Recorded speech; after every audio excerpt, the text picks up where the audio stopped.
Nikola Tesla, जो कि इंसानी तारीख के ज़हीन तरीन दिमागों में से एक था, वो इस कायनात की बनावट को सब एटॉमिक लेवल यानी क्वांटम लेवल से भी ज़्यादा गहराई के अंदर समझने में कामयाब हो चुका था।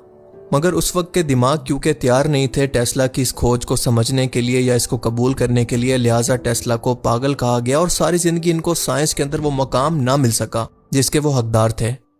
टेस्ला का कहना था कि मैं इस दुनिया, कायनात और इंसान की बनावट का राज समझ चुका हूँ और आज जितनी भी क्वांटम फिजिक्स आपको पढ़ाई जा रही है वो सब की सब गलत है, क्योंकि आप अपनी खोई हुई चीज़ को गलत जगह पर तलाश कर रहे हो। यानी इसका मतलब यह है कि यूनिवर्स की बनावट को समझने के लिए आपको सिर्फ ज़ाहिरी तौर पर नहीं या फिर इसे एटम या सब एटॉमिक लेवल पर नहीं, बल्कि इसको फ्रीक्वेंसी, एनर्जी और वाइब्रेशन की सूरत में सोचना होगा।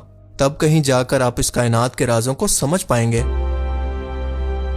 निकोला टेस्ला दरअसल लॉ ऑफ अट्रैक्शन को भी समझ चुके थे। यानी जब भी आप किसी काम का इरादा करने लगते हैं तो अल्लाह ताला कैसे इस काम के लिए आपका रास्ता आसान कर देता है, और जब भी किसी गलत चीज़ और बुरी चीज़ की तरफ बढ़ने लगते हैं तो इसके अंदर डूब जाना भी आपके लिए उतना ही आसान कर देता है।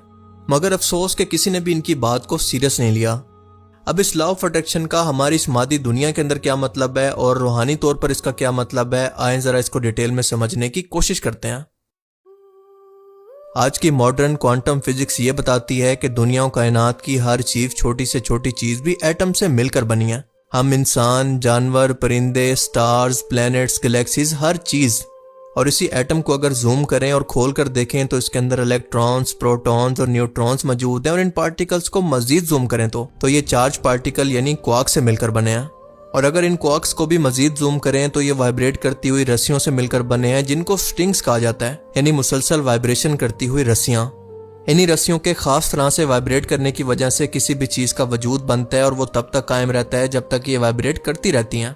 और जैसे ही ये वाइब्रेट करना बंद करती हैं तो कोई भी चीज़ अपना फिजिकल वजूद खो देती है। मिसाल के तौर पर इंसानों की मिसाल ले लें। इंसानों के अंदर अगर ये वाइब्रेट करना बंद कर देंगी तो इंसानी जिस्म अपना वजूद खोकर सिर्फ एक रूह के अंदर बदल जाएगा। इन्हीं स्ट्रिंग्स की यूनिक मूवमेंट ये डिसाइड करती है कि वो चीज़ एक दरख्त होगा, कोई इंसान, पानी, मिट्टी, हवा या कोई ना नजर आने वाली एनर्जी। बस यहाँ पर क्वांटम फिजिक्स का एंड है, क्योंकि क्वांटम फिजिक्स ये कहती है कि बस ऐसा होता है, ये स्ट्रिंग्स वाइब्रेट करती हैं, ये नेचुरल है। लेकिन टेस्ला की खोज इसके बाद शुरू होती है। इन्होंने इस बात की खोज की कि ये वाइब्रेशन दरअसल पैदा कैसे हो रही हैं, क्या हम इसके अंदर कोई बदलाव कर सकते हैं, और अगर हाँ तो इसका अंजाम क्या होगा। टेस्ला की रिसर्च के मुताबिक ये स्ट्रिंग्स यानी आवाज़ की लहरें एक फिजिकल वजूद को पैदा करती हैं, क्योंकि आवाज़ या वाइब्रेशन महज सुनाई देने वाली चीज़ नहीं बल्कि इसकी फिजिकल असरात भी हैं। और टेस्ला की इस रिसर्च का मतलब मेरे मुताबिक ये है कि अगर इन स्ट्रिंग्स की आवाज़ों और वाइब्रेशन का असर नेगेटिव होगा, यानी आप बुरी चीज़ों और गुनाहों से घिरे रहेंगे, तो ये अपने आसपास मौजूद नेगेटिव चीज़ों से बहुत ज़्यादा अट्रैक्ट होंगी, बुरी चीज़ों को अपनी तरफ अट्रैक्ट करेंगी और आप गुनाहों के अंदर गिरते चले जाएंगे। नेगेटिव एनर्जी वाले शैतानी जिन्नात भी आपकी इस नेगेटिव एनर्जी को हासिल करने के लिए आपकी तरफ अट्रैक्ट होंगे। और बिल्कुल इसका उलट, अगर आपकी स्ट्रिंग्स की एनर्जी पॉजिटिव है और आप एक नेक और इबादत गुजार इंसान हैं, तो ये पॉजिटिव एनर्जी आपको मजीद पॉजिटिव चीज़ों की तरफ खींचेगी। मसलन आपको इबादत के अंदर सुकून आएगा और आप अल्लाह के मजीद करीब होते जाएंगे। टेस्ला की इस खोज को हम मुख्तलिफ फ्रिक्वेंसीज की आवाज़ों पर यानी वाइब्रेशन पर अगर कुछ पार्टिकल्स रख कर देखें तो भी साबित कर सकते हैं। मिसाल के तौर पर आप वीडियो में देख सकते हैं कि हर बार नई फ्रिक्वेंसीज की आवाज़ों की वजह से एक फिजिकल शेप स्पीकर्स पर मुख्तलिफ तरीके से बनकर आ रही है। यानी ये कंफर्म है कि आप जब चाहें अपनी स्ट्रिंग फ्रिक्वेंसी को बदल सकते हैं और ये एनर्जी अपने आसपास मौजूद वैसी एनर्जी को अट्रैक्ट भी करने लगेगी। अगर आपकी एनर्जी पॉजिटिव है तो आपकी लाइफ के अंदर भी पॉजिटिव लोग आना शुरू हो जाएंगे। आपको इबादतों के अंदर, लोगों की मदद करने के अंदर सुकून आने लगेगा। आपके हर जायज़ काम का वसीला खुद ब खुद बनने लगेगा और जिस काम का भी आप इरादा करेंगे इसकी राह आसान होती जाएगी। आपको वहाँ से कामयाबी होगी जिसके बारे में आपने कभी सोचा भी नहीं था। और बिल्कुल इसका उलट, अगर आपकी एनर्जी फ्रिक्वेंसी नेगेटिव हो चुकी है तो आपका दिल गुनाहों से स्याह होना शुरू हो जाता है, तो आपको वैसे ही इवल किस्म के लोग मिलेंगे। आपको हर तरफ से नाकामी होगी, हर वक्त आप डिप्रेशन और परेशानी के अंदर रहेंगे। मुसलसल गुनाहों में रहकर और लोगों को तकलीफ देकर आपको सुकून मिलेगा। यानी आपकी पर्सनैलिटी एक इवल पर्सनैलिटी के अंदर बदल जाएगी। और इसी को कहते हैं लॉ ऑफ अट्रैक्शन। यानी आप जैसा गुमान दुनिया में करते हैं वैसा ही खुद ब खुद आपकी लाइफ के अंदर होने भी लगता है। और इसीलिए अल्लाह पाक बार बार इंसानों को फरमाता है कि अल्लाह के बारे में गुमान अच्छा रखा करो। इस लॉ ऑफ अट्रैक्शन को अल्लाह पाक ऐसे बयान करता है कि हदीस कुदसी है कि मैं अपने बंदे के गुमान के मुताबिक हूँ, वो जैसा गुमान रखेगा वैसा ही पाएगा। और दुनिया इस लॉ ऑफ अट्रैक्शन को बॉलीवुड फिल्म के एक डायलॉग की सूरत में इस तरह से डिफाइन करती है जो ये कहता है कि अगर किसी चीज को दिल से चाहो तो पूरी कायनात उसे तुमसे मिलाने की कोशिश में लग जाती है। इस लॉ ऑफ अट्रैक्शन की पावर पर हजारों किताबें छप चुकी हैं जो कि इस सीक्रेट पावर को ना सिर्फ रूहानी बल्कि साइंटिफिक तौर पर भी बयान करती हैं। मसलन the secret, the power of positive thinking, think and grow rich. ये सब किताबें इसी गुमान की ताकत पर बेस करती हैं जो ये कहती हैं कि आप जिस चीज को भी जिंदगी का मकसद बनाकर इस पर फोकस करोगे एक दिन जरूर वो सच हो जाएगी। आपकी वाइब्रेशन ऐसे लोगों को अट्रैक्ट करेगी जो ये काम आसान करने के अंदर आपकी मदद करेंगे। आपका दिमाग जो कि सोचों का मरकज है वो भी न्यूरोलॉजिकली इतना स्ट्रांग हो जाएगा कि आप बड़े बड़े फैसले भी आसानी से करने लगेंगे। वो बड़े बड़े फैसले भी जो कि बाकी दुनिया के लिए करना बिल्कुल नामुमकिन है। आपको एक मिसाल देता हूं कि एक टाइम के अंदर दुनिया के सबसे ज्यादा हैवी लिफ्ट करने वाले इंसान, 500 किलो वजन उठाने वाले strong man the beast Eddie Hall ने भी अपने एक इंटरव्यू के अंदर कुछ ऐसा ही कहा था। वो कहता है कि मुझे दुनिया ने हर रोज ये बताया कि इतना वजन उठाना इंसानी जिस्म के लिए बिल्कुल नामुमकिन है और इसकी वजह से मुझे इंजरी या डेथ भी हो सकती है।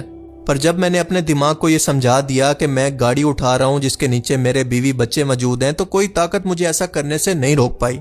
और ये है गुमान की ताकत। अब ये तो लॉ ऑफ अट्रैक्शन की एक साइंटिफिक मिसाल है, जबकि इसके रूहानी पहलू बहुत ही असरदार हैं। लॉ ऑफ अट्रैक्शन एक ऐसी ताकत, एक ऐसी सुपर पावर है जो कि खुद आपके कंट्रोल में है। अगर आप इसकी एनर्जी को पॉजिटिव करना चाहते हैं तो अल्लाह ने इसका भी हल बता दिया है। नमाज, कुरान, अल्लाह का जिक्र और नेक अमाल आपकी एनर्जी और स्ट्रांग बनाकर इसकी फ्रिक्वेंसी को पॉजिटिव एनर्जी के अंदर बदल सकते हैं। और फिर इसके बाद आप जो गुमान करेंगे वही होगा, यहाँ तक कि आप इस कमाल को पहुंच जाएंगे कि अल्लाह ताला आपको अपने वलियों के अंदर शामिल करेगा।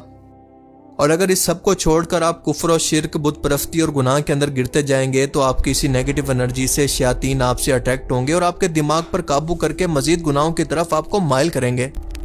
और जाहिर है कि इस नेगेटिव एनर्जी वाले शख्स पर तब तक अल्लाह की रहमत नाजिल नहीं होती जब तक कि वो तौबा न कर ले या फिर वापस लौट ना आए।